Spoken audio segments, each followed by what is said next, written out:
है। स्टार्ट करते हैं क्वेश्चन को सॉल्व करना। मेरे साथ ही करेंगे क्योंकि इस क्वेश्चन में एक ट्रांजैक्शन जो मुझे एक्सप्लेन करना जरूरी है। देखते हैं क्या दिया हुआ है। सबसे पहले दिया है विकी ओज ₹12,000 टू बंटी, अंडरलाइन ओज, यानी विकी को बंटी को किसी न किसी ट्रांजैक्शन का ओज मींस अमाउंट पेएबल है। कौन से ट्रांजैक्शन का अमाउंट पेएबल होगा? जो ट्रांजैक्शन आपको क्वेश्चन में दिया नहीं होगा, उस ट्रांजैक्शन जो पास्ट में हो चुका है, उस ट्रांजैक्शन का amount payable by Vicky to Bunty. तो वो ट्रांजैक्शन कौन सा हो सकता है? तो आपको आगे दिया है and accepts 3 months bill drawn by Bunty who discounts the same after a month at 10% per annum with his bank। अब ये पूरे ट्रांजैक्शन में अगर मैं देखती हूँ तो आपको दिया है कि पहले उसको अमाउंट पेएबल था, इसीलिए उसने बिल एक्सेप्ट किया। तो वो कौन से ट्रांजैक्शन का अमाउंट पेएबल होगा? तो वो ट्रांजैक्शन होगा पास्ट में किया हुआ सेल, पास्ट में किया हुआ परचेज।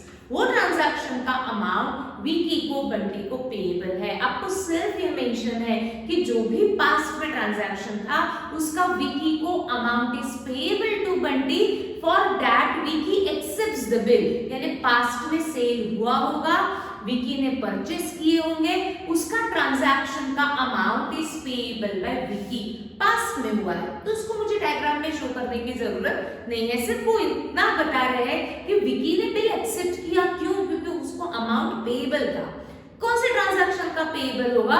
विकी ने परचेस किए होंगे, उस ट्रांजैक्शन का amount is payable to Bunty. Vicky को ये पेएबल था बंटी को। तो जब स्पेसिफिकली आपको सेल दिया नहीं है तो मुझे डायग्राम में उसको शो करने की जरूरत नहीं है, बट अमाउंट पेएबल है उसको भी मुझे डायग्राम में ऐसा शो करने की जरूरत नहीं है। अमाउंट पेएबल था इसीलिए उसने बिल एक्सेप्ट किया। तो कितने अमाउंट का बिल एक्सेप्ट किया? 12,000 का। कितने मंथ्स के लिए किया? 3,000। इसकी डिटेल इंफॉर्मेशन क्वेश्चन में दी हुई है। तो हम हमारा डायग्राम इस ट्रांजैक्शन से स्टार्ट करते हैं। Vicky accepts a 3 months bill drawn by Bunty. That means who draws a bill? Bunty draws a bill. That means Bunty in this question is drawer. और जो drawer है वो हम लेफ्ट में लिखेंगे डायग्राम में। लिखते हैं Bunty draws a bill.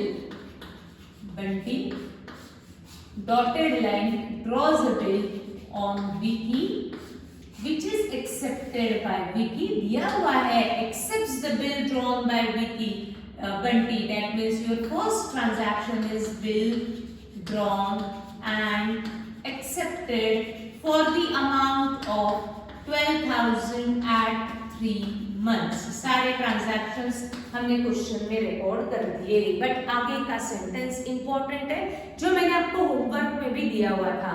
देखते हैं कितने स्टूडेंट्स ने इसको करेक्ट किया है। Who discounts the same after a month, underline after a month। Bunty ने बिल ड्रॉ किया, विकी ने एक्सेप्ट करके बंटी को दिया।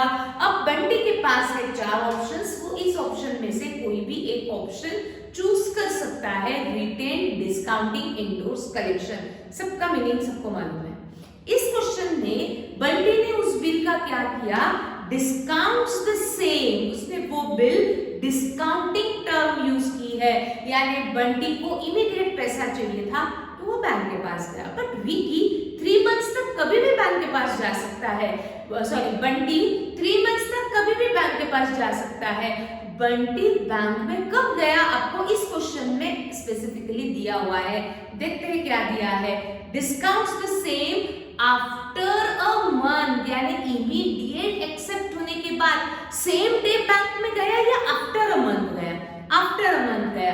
तो Bunty discounted the bill with his bank after a month, ऐसा दिया है।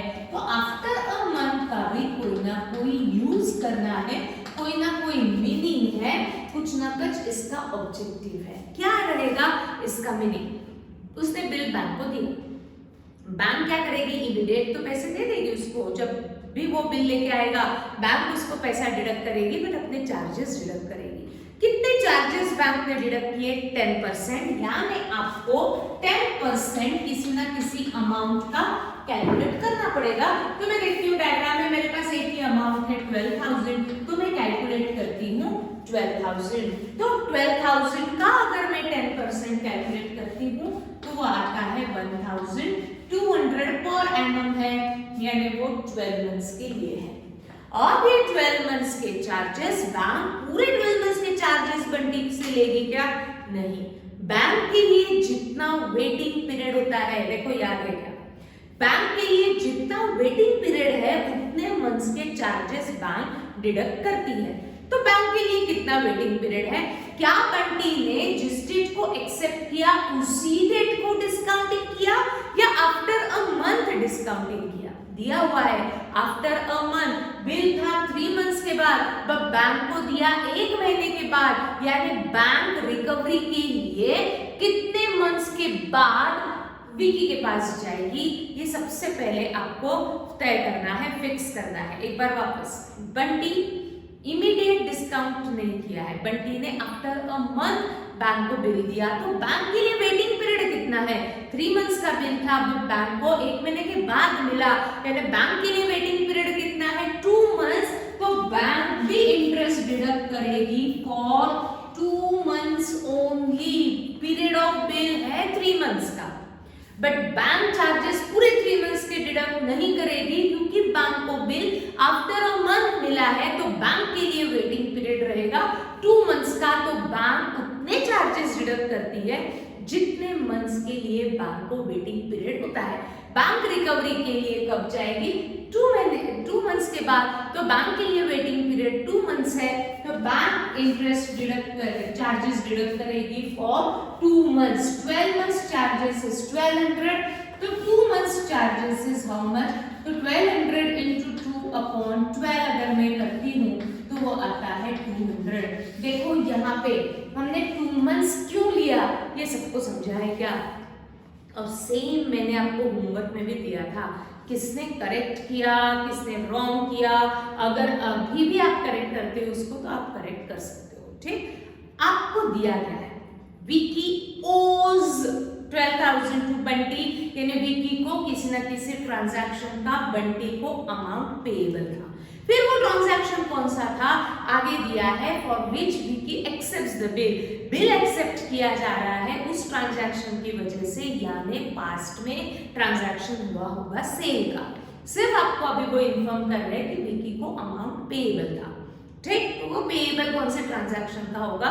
विकी ने परचेस किए होंगे, उस ट्रांजैक्शन का अमाउंट विकी को पेएबल था, इसीलिए Vicky accepts the bill drawn by Bunty.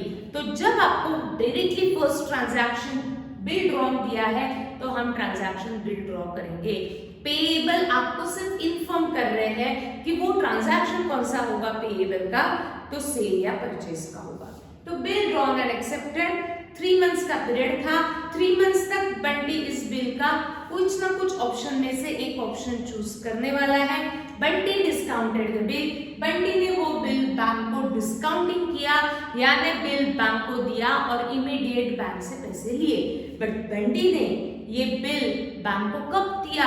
जिस डेट को एक्सेप्ट किया उस डेट को, नेक्स्ट डे को, 2-3 डेज के बाद, 15 डेज के बाद, या आफ्टर अ मंथ। दिया हुआ है आफ्टर अ मंथ, जिस डेट को उसने बिल एक्सेप्ट करके उसको मिला था उसके 1 मंथ के बाद उसने बिल डिस्काउंटिंग किया, यानी Bunty discounted the bill after a month. तो बैंक के लिए वेटिंग पीरियड रहेगा सिर्फ 2 मंथ्स का, तो बैंक चार्जेस भी डिडक्ट करेगी फॉर 2 मंथ्स। कितने चार्जेस है? 10%। 12,000 का 10% इज 1200 पर एनम है, यानी वो आया 12 मंथ्स के लिए। बैंक चार्जेस डिडक्ट करेगी जितना बैंक के लिए वेटिंग पीरियड होता है, दैट इज 2 मंथ्स, तो वो आता है 200, यानी बैंक ने आउट ऑफ 12,000 अपने चार्जेस डिडक्ट कर लिए और रिमेनिंग कैश बंटी को हैंडओवर कर दी। अब क्या हुआ? आगे बिल था बैंक के पास, तो बैंक 2 मंथ्स के बाद जाएगी रिकवरी के लिए किसके पास? विकी के पास। क्या किया विकी ने? Honoured dishonoured on the due date the bill has been dishonored, bill has been dishonored, यानी विकी dishonored the bill। तो थर्ड ट्रांजैक्शन हमारा आया dishonored। आगे भी कुछ दिया है, and noting charges amounted to ₹100। Noting charges ये फैक्ट कोर्ट में बताई गई। ये फैक्ट कोर्ट में कौन बता सकता है? जो भी ड्यू डेट पे होल्डर ऑफ बिल है वो बैंक में ये फैक्ट नोट कर सकता है। होल्डर ऑफ बिल यानी जिसके पास बिल होता है। बंटी के पास होगा तो बंटी खुद कोर्ट में जाके ये फैक्ट नोट कर सकता है। अगर बैंक के पास बिल है तो बैंक जा सकता है। थर्ड पार्टी के पास बिल है, थर्ड पार्टी के पास बिल, थर्ड पार्टी भी कोर्ट में जाके फैक्ट नोट कर सकती है। बट कोई भी केस में विकी कभी भी कोर्ट में जाके ये फैक्ट नहीं बताएगा कि मैंने बिल डिसऑनर किया तो मेरे ऊपर एक्शन लो। तो नोटिंग चार्जेस कौन पे कर सकता है? ड्यू डेट पे जो भी होल्डर ऑफ द बिल है, चाहे वो ड्रॉवर हो, चाहे वो बैंक हो, चाहे थर्ड पार्टी हो, बट कोई भी केस में जॉय कभी भी बैंक में जाके ये कोर्ट में जाके ये फैक्ट नोट नहीं कर सकता। तो यहाँ किसने पे किए नोटिंग चार्जेस? बैंक ने पे किए, बंटी ने पे किए, कुछ भी मेंशन नहीं है। तो मैं अज्यूम कर लेती हूँ Bunty paid noting charges to the court. तो हम एरो शो करेंगे Bunty towards court noting charges ₹100 है, 100 नोटिंग चार्जेस ₹100। डन। अब इसके आगे क्या हुआ आपको क्वेश्चन में दिया हुआ है। Vicky then paid 25% of the amount of the bill and full amount of noting charges by cross check, underline check यानी पेमेंट उसने किया। कितना परसेंट पेमेंट किया? देना था उसको पूरे 12,000, बट ड्यू डेट के बाद उसने बिल डिसऑनर करने के बाद वो कुछ पार्ट पेमेंट के लिए एग्री हुआ।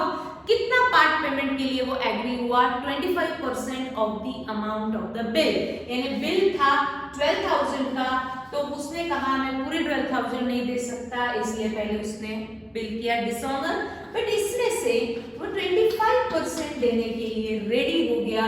तो 12,000 का 25% अगर मैं कैलकुलेट करती हूँ तो वो आएगा 25 into 12, तो आएगा यस 3,000। तो 3,000 अमाउंट वो पेमेंट के लिए रेडी है। अब वापस एक बार पढ़ते हैं। Vicky then paid 25% of the amount of the bill and full amount of noting charges by cross check.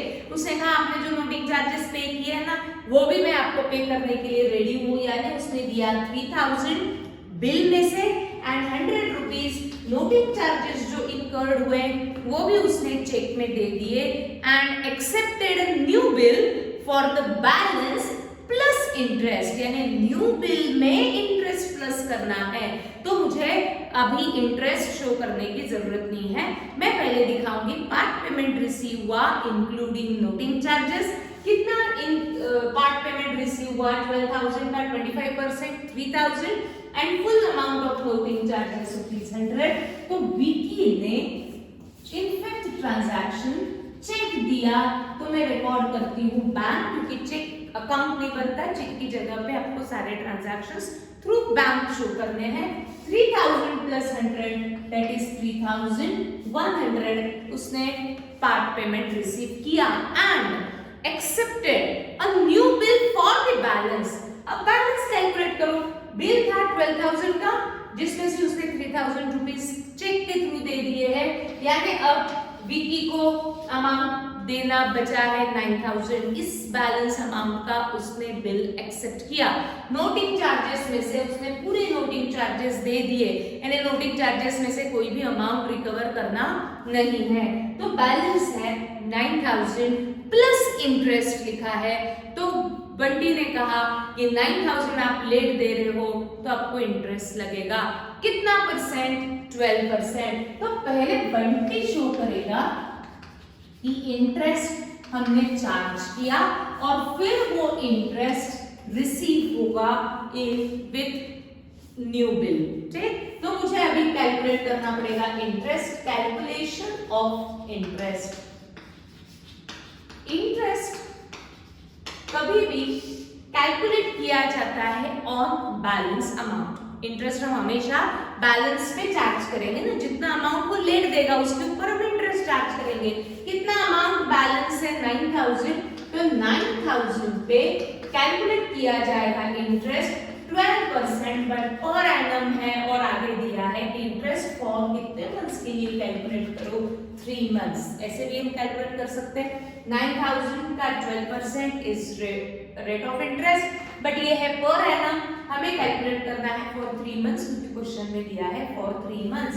अगर मैं इसको कैलकुलेट करती हूँ तो ये आएगा 270, यानी बंटी ने 9000 पे इंटरेस्ट चार्ज किया 270 and accepted, Vicky accepted a new bill for the balance plus interest, यानी न्यू बिल बना 9270। अब ये न्यू बिल का बंटी वापस कुछ ना कुछ कर सकता है, रिटेन, डिस्काउंटिंग, एंडोर्स, कलेक्शन, क्या कुछ किया है? क्वेश्चन में दिया है, आपको दिया हुआ है new bill was sent to bank for collection by Bunty. ये सेकंड बिल उसने किसे सेंड किया? बैंक को, बट फॉर डिस्काउंटिंग पर्पस कि for collection purpose? For collection purpose. तो Bunty gives sent his bill to bank for collection। धीरे धीरे transactions बढ़ते जाने वाले हैं। 8 is Bunty sent the bill to bank for collection, यानी ये सेकंड बिल किसके पास है? 3 मंथ्स तक बैंक के पास रहेगा। इस बिल को रिकवरी के लिए कौन किसके पास जाएगा? सेकंड बिल की रिकवरी के लिए बैंक जाने वाली है विकी के पास। क्या हुआ? Vicky and debited on the due date the bank collected the amount of the bill from Vicky and debited the bank charges ₹70 to Bunty's account. यानी रिकवरी के लिए जब बैंक गई विकी के पास तो bank collected the amount of the bill. Bank collected यानी Vicky honoured the bill. तो हमारा 9th ट्रांजैक्शन आएगा बिल ऑनर्ड। देखो 9th ट्रांजैक्शन, इस बिल में सेकंड बिल ड्रॉ होने के बाद कुछ भी इंश्योरेंस से रिटायरमेंट दे दिया है। ये सेकंड बिल भी उसने बैंक को दिया फॉर कलेक्शन पर्पस, ऐसा दिया हुआ है। तो सेकंड बिल ड्रॉ होने के बाद हमने ये सेकंड बिल बैंक को दिया, इसको मैंने डायग्राम में शो किया। तो सेकंड बिल की रिकवरी के लिए बैंक जाएगी विकी के पास, तो विकी ऑनर्ड द बिल और बैंक चार्जेस यहाँ हुए हैं 70 रुपीज। तो मैं यहाँ सिर्फ मेंशन करती हूँ बैंक चार्जेस 70 रुपीज, ऐसा क्वेश्चन में दिया है। क्या बनेगी बैंक चार्जेस की एंट्री, क्या होगी ऑनर्ड की एंट्री, ये हम सब देखने वाले हैं। बट उसके पहले आप सबको आती है entries bill drawn, bill discounting, bill dishonoured, noting charges भी आता है। यस, नोटिंग चार्जेस भी रिकॉर्ड करो। Part payment received through cheque, cash की जगह पे बैंक आएगा।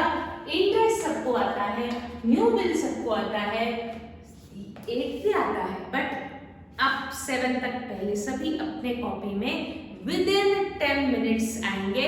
फिर हम 8 और 9 अच्छे से समझेंगे कि किस तरीके से बैंक चार्जेस डिडक्ट करते हैं और किस तरीके से बैंक कलेक्ट करके कैश बंटी को हैंड ओवर करेगी। तो सभी पहले 7 तक आ जाओ, 7 ऑनवर्ड्स हम साथ में करेंगे, बट 7 तक एक बार फास्ट हम रिवाइज करेंगे एंट्रीज, फिर हम 8, 9 साथ में करेंगे। आ जाओ जल्दी से 7th एंट्री तक।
डाउट होगा वो क्लियर हो सकता है। सबसे पहला ट्रांजैक्शन स्पेसिफिकली आपको सेल दिया नहीं था तो हमने डायग्राम में सेल रिकॉर्ड नहीं किया, हमने डायरेक्टली डायग्राम ड्रॉ किया, bill drawn and accepted. But amount payable था ऐसा उन्होंने कहा। पेएबल किसका, कौन से ट्रांजैक्शन का रहेगा, मेरे पास्ट में सेल परचेज हो चुका है, इसका ही अमाउंट विकी को पेएबल है बंटी को।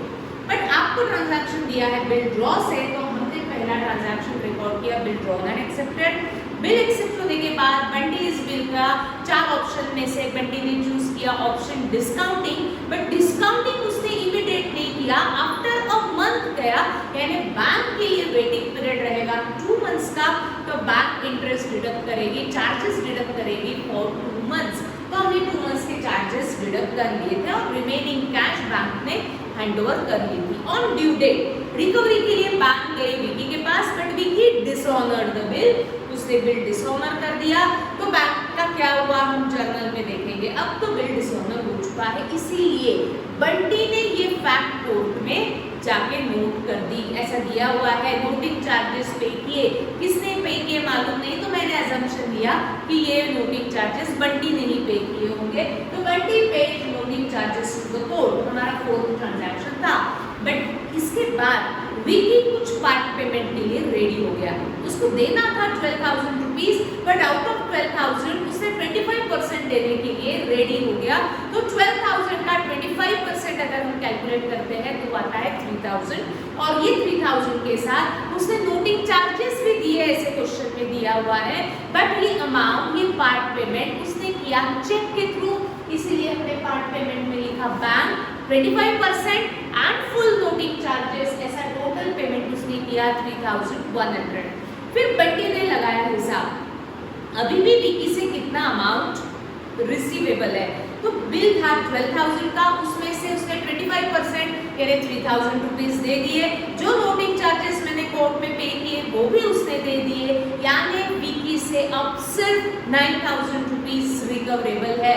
तो वो विकी ने कहा कि ये बैलेंस अमाउंट हम आपको 3 मंथ्स के बाद देंगे, इसीलिए इस बैलेंस अमाउंट का भी उसने बिल ड्रॉ कर लिया।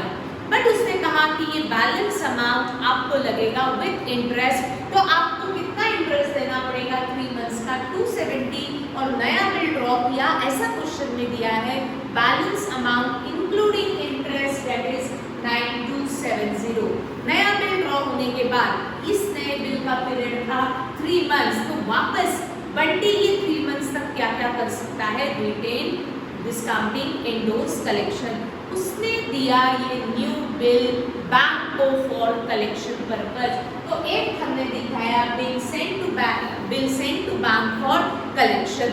अब बिल आ चुका है बैंक के पास, तो रिकवरी के लिए, सेकंड बिल की रिकवरी के लिए बैंक जाएगी विकी के पास। बट विकी ने वहां दिया है क्वेश्चन में honour the bill, bank collected the amount and Vicky honour the bill. और बैंक ने कितने चार्जेस लिए वो दिए हुए हैं 70। तो लास्ट हमारा ट्रांजैक्शन आएगा ऑनर, और उसी में ही बैंक ने चार्जेस मैंने शो किए 70 जो बैंक ने चार्जेस लगाए कलेक्शन के लिए। तो इन सब को जब मैं जर्नल में रिकॉर्ड करती हूँ तो मैंने आपको कहा 7 एंट्रीज तक पहले आप आ जाइए। तो देखते हैं एक एक करके स्टार्टिंग से एंट्री। जैसे फर्स्ट ट्रांजैक्शन जो आपको दिया हुआ है, first transaction bill drawn and accepted था, तो हमने फर्स्ट एंट्री रिकॉर्ड की इन द बुक्स ऑफ बंटी। मैंने नरेशन मैंने नहीं लिखे हैं, ठीक है, बट आपके कॉपी में नरेशन होना चाहिए। तो आपने फर्स्ट एंट्री पास की है bills receivable to Vicky as bill is coming in and Vicky is giver, Vicky से एक्सेप्ट करके बिल आ रहा है। फर्स्ट एंट्री सबकी करेक्ट है। Then in the books of Vicky अगर मैं देखती हूँ तो उसने बिल एक्सेप्ट करके दिया है, बंटी को दिया है, तो Bunty is receiver and bill is going out. Entry in the books of Vicky Bunty to bills payable, ये बिल बंटी ने डिस्काउंटिंग किया, यानी बिल बैंक को दिया, that means for Bunty bill is going out, bills receivable account credit against bill, Bunty को bank cash देगी, cash is coming in, इसलिए cash of bank account debit, but पूरी कैश नहीं मिली, 200 रुपीज उसे कम मिले, ये लॉस बंटी खुद बेयर करेगा, ये उसका पर्सनल एक्सपेंस हो गया, इसलिए discount account debit. Entry pass की कैश और bank account debit, discount account debit to bills receivable. ये ट्रांजैक्शन बंटी और बैंक के लिए हो रहा है, तो विकी इसकी कोई भी एंट्री पास नहीं करेगा, ये सबको आता है। नाउ सपोज्ड बिल की ड्यू डेट पे बिल था बैंक के पास, रिकवरी के लिए बैंक जाएगी विकी के पास। बैंक पहले अपने पॉकेट का बिल ऑफ एक्सचेंज विकी को हैंडओवर कर देगी, but Vicky dishonour the bill. Vicky से जब पैसे नहीं मिले तो बैंक तुरंत किसके पास जाएगी, बंटी के पास, कहेगी आपके विकी ने बिल डिसऑनर कर दिया, मैंने जो आपको पेमेंट किया वो वापस करो। और बंटी को फुल 12,000 रुपीज बैंक को देने पड़ते हैं, क्योंकि विकी बैंक को पूरे 12,000 रुपए देने वाला था। तो बैंक को जब विकी से पेमेंट नहीं मिलता तो बैंक तुरंत ये कैश किससे रिकवर करेगी, बंटी से, क्योंकि बैंक ने ऑलरेडी बंटी को पैसे दे दिए थे। तो बंटी को कोई भी केस में बैंक को पेमेंट करना पड़ेगा। For Bunty cash is going out, इसलिए कैश है बैंक अकाउंट क्रेडिट, बट देना था विकी ने, तो ये कैश फ्यूचर में विकी से रिकवर करेगा। ये फैक्ट लिख के रखेगा, debit from home money is receivable Vicky to cash और विकी टू बैंक। विकी के लिए सबसे पहले बैंक जब विकी के पास गई थी तो बैंक ने विकी को बिल दिया था, that means for Vicky bill is coming in, and उसने पेमेंट नहीं किया तो कैश को क्रेडिट नहीं कर सकता, आज नहीं किया, बट उसे फ्यूचर में देना पड़ेगा। अब वो किसे पे करेगा, बंटी को। Credit to home money is payable, entry pass की, बिल्स पेएबल टू बंटी। ना नोटिंग चार्जेस बंटी ने कोर्ट में पे किए, that means for Bunty cash is going out, cash account credit. ये जो 100 रुपीज की कैश उसको कोर्ट में पे करनी पड़ी, वो किसके कारण पे करनी पड़ी, विकी, क्योंकि विकी ने बिल डिसऑनर किया है, तो ये कैश वो विकी से रिकवर करेगा। आपके कारण मैंने ये फैक्ट कोर्ट में जाके, आपने डिसऑनर किया है तो मैंने ये फैक्ट कोर्ट में बता दिए, तो आपको वो चार्जेस देने पड़ेंगे। तो विकी से ये कैश फ्यूचर में रिसीवेबल है, तो वो एंट्री पास करेगा विकी टू कैश। विकी को ये 100 रुपीज एक्स्ट्रा देने पड़ेंगे बंटी को, उसने बिल डिसऑनर किया तो उसके ऊपर जो जो एक्सपेंस होगा वो उसको बेयर करना ही पड़ेगा। तो विकी को ये एडिशनल अमाउंट बंटी को देनी है, दैट मींस फॉर विकी ये बन गया एक्सपेंस। ये नोटिंग चार्जेस वो किसी और से रिकवर नहीं कर सकता, इसको खुद को बेयर करना है, क्योंकि उसने बिल डिसऑनर किया है। तो नोटिंग चार्जेस उसके लिए एडिशनल खर्चा हो गया, नोटिंग चार्जेस अकाउंट डेबिट, और वो लिख के रखेगा यस मुझे अमाउंट इज पेएबल। पहले बंटी शो करेगा कि ये नोटिंग चार्जेस मुझे रिसीवेबल है, बंटी ने कहना चाहिए मुझे ये नोटिंग चार्जेस पेएबल है, उसके बाद ही वो रिकवर होता है, जैसे इंटरेस्ट में हम करते हैं। तो नोटिंग चार्जेस पहले हम शो कर रहे हैं रिसीवेबल, एंड विकी शो करेगा नोटिंग चार्जेस पेएबल। फिर ये noting charges and part payment उसने कर दिया बंटी को, that means for Bunty cash is coming in, but cash की जगह पे उसने क्या दिया, चेक दिया, तो मुझे बैंक अकाउंट लिखना पड़ा। तो bank account debit, giver is Vicky, कितना अमाउंट दिया उसने 3000 along with noting charges. For Vicky cash is going out, but cash की जगह पे उसने चेक दिया, तो bank account credit, Bunty is receiver, Bunty account debit. Part payment हुआ है 25% along with noting charges. Late payment करने वाला है 9000 का, तो बंटी ने उसके ऊपर चार्ज किया इंटरेस्ट। इंटरेस्ट की एंट्री हम शो करेंगे पहले रिसीवेबल, बंटी बताएगा मुझे रिसीवेबल है, विकी बताएगा मुझे पेएबल है। बंटी को interest is receivable from Vicky, debit from money is receivable, and interest ही उसका खुद का इनकम है, क्योंकि 270 रुपीज उसे एक्स्ट्रा मिलने वाले हैं। For Vicky interest is expense, उसको या और 270 रुपीज देने पड़ रहे हैं लेट पेमेंट करने के कारण, तो debit all expense payable to Bunty, इसलिए credit to money is payable. ये इंटरेस्ट उसे बिल में मिल गया, उसने वापस नया बिल ड्रॉ किया, बैलेंस प्लस इंटरेस्ट दिया हुआ है। जितनी भी बिल हम ड्रॉ करेंगे entry remain same, bills receivable to Vicky, Bunty to bills payable. यहाँ तक सबको आता ही है, मुझे रिवाइज करने की जरूरत नहीं थी, बट फिर भी एक बार वापस समझते हैं 8th। कल हमने देखा था, पर हमने डिसऑनर देखा था, आज हम ऑनर देखने वाले हैं। Bunty sent the bill to his bank for collection purpose। अब बैंक को हम कलेक्शन के लिए क्यों देते हैं, इसके रीजंस मैंने आपको बताया है। हो सकता है बंटी के बहुत ज्यादा ट्रांजैक्शंस बिल में उसने किए हो, तो हर एक ट्रांजैक्शन की ड्यू डेट याद रखना बंटी के लिए पॉसिबल नहीं है। तो बंटी ने क्या किया, कुछ बिल को बैंक को दे दिया और कहा कि ये कलेक्ट कर लेना ड्यू डेट पे और हमें ला करके देना। तो हमने यहाँ बिल बैंक को दिया जस्ट फॉर कलेक्शन पर्पस, ये समझा था सबको ना। यहाँ बैंक आपको इमीडिएट कोई कैश नहीं देती, बैंक आपको कब कैश देगी, आफ्टर कलेक्शन। लिखा ही है कलेक्शन, कलेक्शन यानी ड्यू डेट पे अगर विकी ऑनर करता है तो वो ऑनर की हुई कैश वो बंटी को वापस करने वाला है। तो ये कलेक्शन कब होता है, ड्यू डेट पे होता है। तो डिस्काउंटिंग में ऐसा नहीं होता, सबको डिफरेंस मालूम है।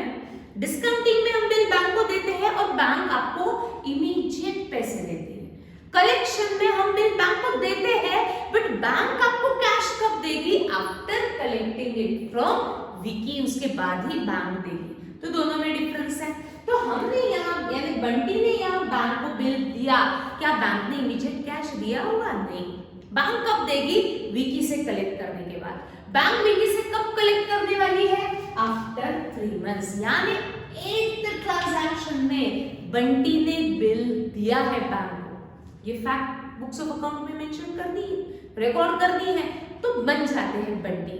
बंटी ने बिल बैंक को दिया, that means for Bunty bill is going out. तो हम एक एंट्री में एक लाइन ब्लैंक रखते हुए बिल्स रिसीवेबल को क्रेडिट करते हैं as bill is going out for Bunty. कितने अमाउंट का बिल था, balance plus interest 9000 plus 270 that is 9270 का बिल उसने बैंक को दिया।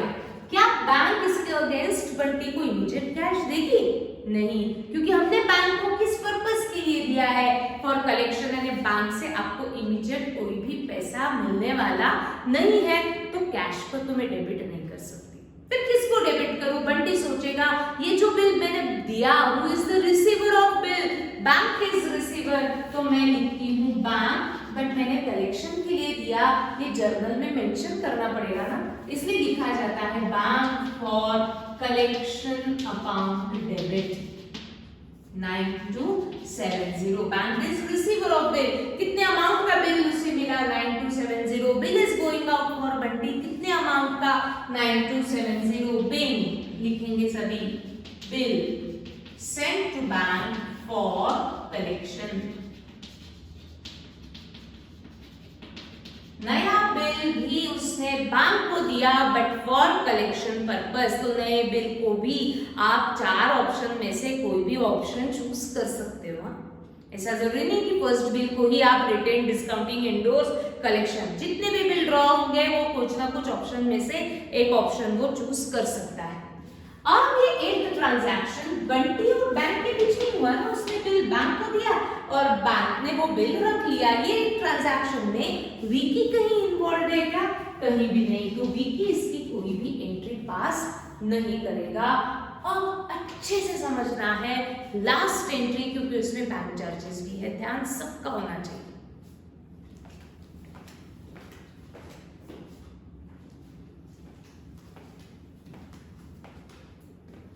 ध्यान सबका।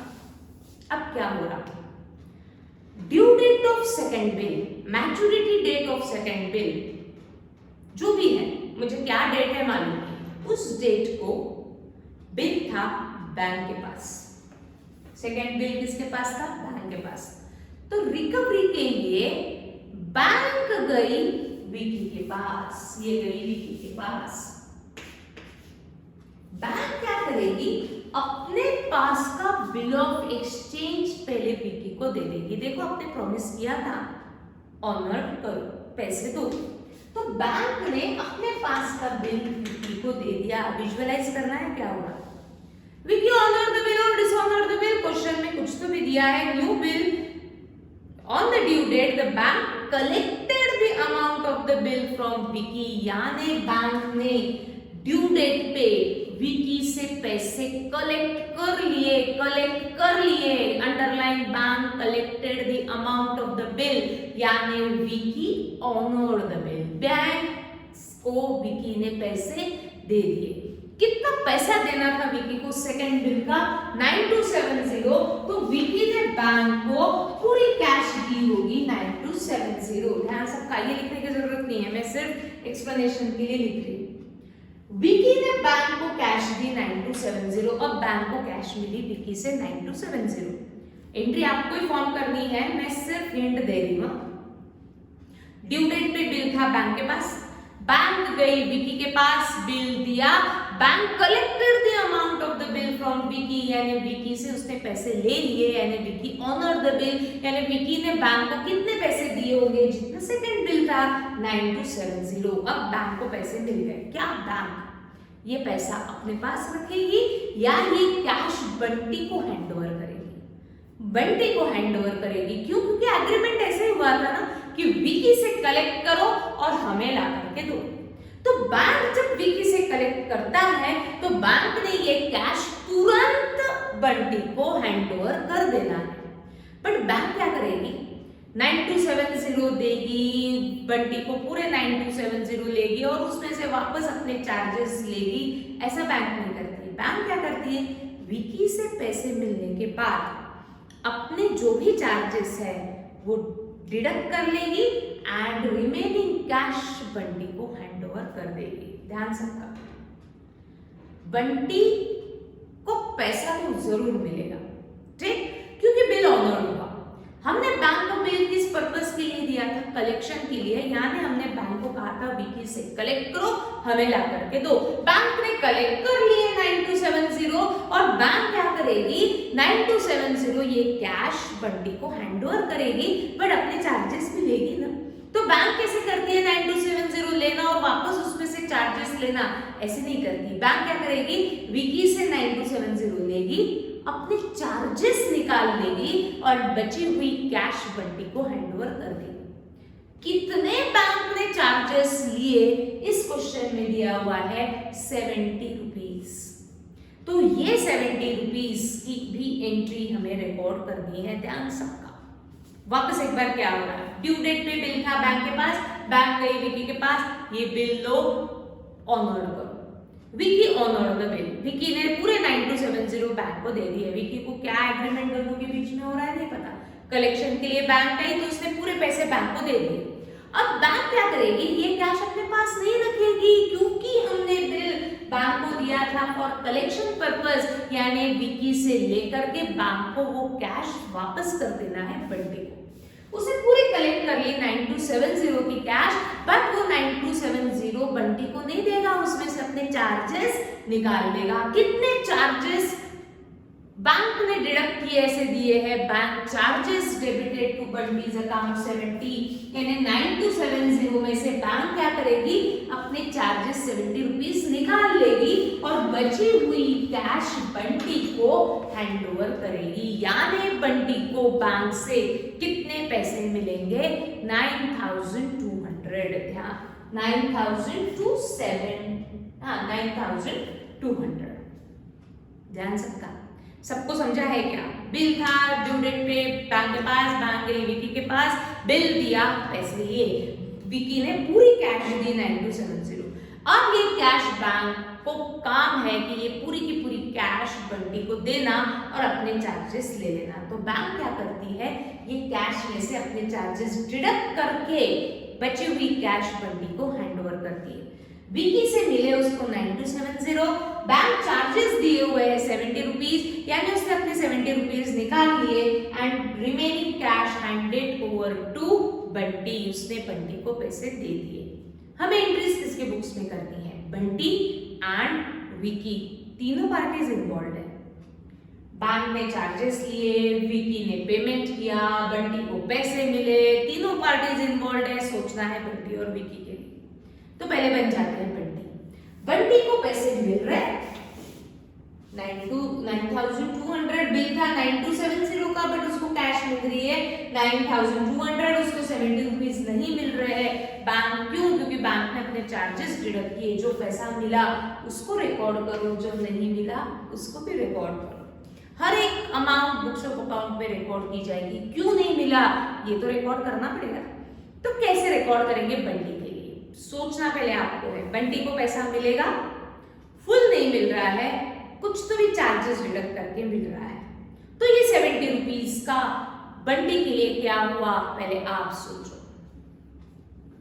सोचेंगे पहले एंट्री आ जाएगी, आपको आराम से आ जाएगी। सोच लिया? बन जाते हैं बंटी। बंटी को क्या पैसा मिलेगा? That is for Bunty cash is coming in, cash account debit. कितनी कैश मिल रही है बंटी को? 9200। क्यों? क्योंकि बैंक ने अपने चार्जेस डिडक्ट कर दिए। बिल था 9270 का, बट बंटी को इसके अगेंस्ट 9200 रुपीज मिले हैं, यानी बंटी को 70 रुपीज नहीं मिले, कम मिले। क्यों कम मिले? क्योंकि बैंक को उसने दिया था तो बैंक ने अपने चार्जेस ले लिए थे। 70 रुपीज बंटी को अगर कैश कम मिलती है तो बंटी के लिए वो एक्सपेंस हो रहा है, डेबिट ऑल एक्सपेंस, यानी ये 70 रुपीज को वो डेबिट करेगा क्योंकि उसके लिए वो एक्सपेंस है। और ये एक्सपेंस तो किसी और से रिकवर नहीं करेगा। क्यों? क्योंकि उसने अपनी खुशी से बैंक को दिया था कलेक्शन के लिए, तो वो इसके ऊपर के जो भी एक्सपेंस होंगे वो खुद बेयर करेगा। उस एक्सपेंस का नाम क्वेश्चन में क्या दिया है? Bank charges. तो मैं इसको डेबिट करती हूँ बैंक चार्जेस के नाम से, बैंक चार्जेस अकाउंट डेबिट, बराबर। और क्रेडिट मुझे किसी ना किसी को करना है। बहुत इच्छा होती है बिल को डेबिट क्रेडिट करने की, तो इसकी प्रीवियस एंट्री में ही बिल बाहर जा चुका है, तो वापस आप बिल को क्रेडिट नहीं कर सकते। हम इस क्वेश्चन में विकी को भी क्रेडिट नहीं कर सकते, क्योंकि मुझे बैंक का रोल खत्म करना है। बैंक को जब मैंने बिल दिया था तो बैंक का रोल शुरू हो गया था। मैंने ये बताया था कि मैंने बिल बैंक को दिया, ड्यू डेट पे आपको बैंक का रोल खत्म करना है, चाहे वो ऑनर्ड हो डिसऑनर्ड हो। ये बैंक का अकाउंट परमानेंटली आपके बुक्स ऑफ अकाउंट में से नील करना है, इसीलिए bank for collection account credit. जितना टोटल डेबिट उतना टोटल क्रेडिट। जितना डेबिट किया था प्रीवियस एंट्री में, कलेक्शन के बाद वो रोल खत्म करने के लिए हमने उतने से ही बैंक को क्रेडिट किया। Bill honoured and bank charges deducted. पर बैंक क्या करती है? आपको हाथ में कैश नहीं देती, बैंक की कैश आपके बैंक अकाउंट में ट्रांसफर कर देती है, इसलिए कैश की जगह पे बैंक लिखना ज्यादा करता है, आपके अकाउंट में वो पैसा आ जाता है। ठीक, तो कैश या बैंक, कैश भी लिखते हो तो गलत नहीं है, बैंक अकाउंट डेबिट भी लिखते हो तो चलता है। तो हमने क्या किया समझाएं। बंटी को बंटी ने बिल दिया था bank for collection, due date पे बैंक गई विकी के पास, बिल दिया, पैसे ले लिए, बट बैंक जब कैश बंटी को वापस करेगी तो अपने चार्जेस डिडक्ट करके वापस करेगी। 9270 में से उसने 70 रुपीज निकाल लिए और 9200 रुपीज बंटी को पैसे दे दिए for Bunty cash is coming in, इसलिए cash account debit. But instead of cash हम क्या लिख सकते हैं? बैंक, क्योंकि बैंक आपके अकाउंट में डिपॉजिट कर देती है। कैश और बैंक अकाउंट डेबिट, बट मिले 9200, बिल था 9270 का, 70 रुपीज उसको कम मिल रहे हैं क्योंकि बैंक ने अपने चार्जेस डिडक्ट किए, यानी ये चार्जेस बंटी के लिए हो रहा है एक्सपेंस, क्योंकि उसको 70 रुपीज कम मिले। तो ये 70 को एक्सपेंस को हमको कुछ ना कुछ नाम देना पड़ा। क्वेश्चन में दिया है बैंक चार्जेस, तो हमने भी लिखा उसका नाम बैंक चार्जेस अकाउंट डेबिट। जितना टोटल डेबिट उतने अमाउंट से क्रेडिट होना चाहिए। अब क्रेडिट किस अकाउंट को करें? बिल तो प्रीवियस एंट्री में बाहर जा चुका है, तो वापस हम बिल को क्रेडिट नहीं कर सकते। हम इस क्वेश्चन में किस अकाउंट को क्रेडिट किए? Bank for collection. इसके पीछे का लॉजिक क्या है कि बैंक का रोल आपको खत्म करना है, चाहे बिल ऑनर्ड हो चाहे बिल डिसऑनर हो, बैंक का रोल खत्म करने के लिए बैंक को किया जाता है क्रेडिट। तो हमने एंट्री पास की to bank for collection account credit. अब बन जाते हैं विकी। विकी के लिए क्या होगा, जब बैंक विकी के पास गई थी तब बैंक ने विकी को क्या दिया, बिल दिया, that means for Vicky bill is coming in, but उसके लिए वो बिल्स पेएबल है तो एंट्री पास करेगा bills payable account debit 9270। Bill आया, विकी ऑनर द बिल और डिसऑनर द बिल, ऑनर्ड है ना, उसने पैसे दे दिए ना, यानी उसके पॉकेट से पैसे बाहर गए, कैश इज गोइंग आउट, इसीलिए कैश और बैंक अकाउंट भी आप लिख सकते हो क्रेडिट, क्योंकि वो बैंक को बैंक अकाउंट में से डिडक्ट कर देगा। ठीक, बिग बिल ऑनर्ड।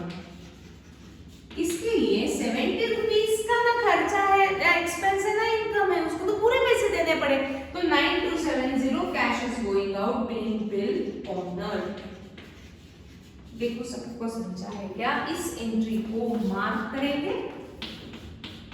आज मैंने फर्स्ट टाइम पढ़ा इस तरीके से बैंक और कलेक्शन को जो बिल दिया जाता है और बैंक जब चार्जेस डिडक्ट करती है तो इस तरीके से एंट्री पास होती है। अब सारे ऑप्शंस हमारे हो चुके हैं, तो बिल्स ऑफ एक्सचेंज हमारा एज सच पूरा कंप्लीट हो चुका है, बट हम यहाँ रुकने वाले नहीं हैं, हमको बहुत सारे अलग अलग इसी में ही कुछ डिफरेंट ट्रांजैक्शंस दिए जाएंगे, तो हमको उस तरीके से एंट्रीज को फॉर्म करते हुए आना चाहिए। बेसिक ट्रांजैक्शंस ये रहेंगे, इसके बाहर नहीं हो सकता। कभी इंटरेस्ट की एंट्री इंक्लूडिंग कैश और इंक्लूडिंग बिल, नोटिंग चार्जेस कुछ अलग तरीके से दिया जाएगा, तो वो क्वेश्चंस को अब हम कवर करेंगे, बट चारों ऑप्शंस का ऑनर डिसऑनर हम देख चुके हैं। ठीक, तो आज की एंट्री में, लास्ट एंट्री में अगर डाउट्स हैं तो हम लाइव सेशन में इसके ऊपर डिस्कस करते हैं, और फिर अगर नहीं भी समझ में आता है तो वापस एक बार हम बैंक फॉर कलेक्शन का वीडियो हम आपको देंगे और प्रैक्टिस करेंगे। ठीक है, तो आ जाते हैं लाइव सेशन में, जो भी डाउट्स हैं वो कवर करते हैं। Thank you.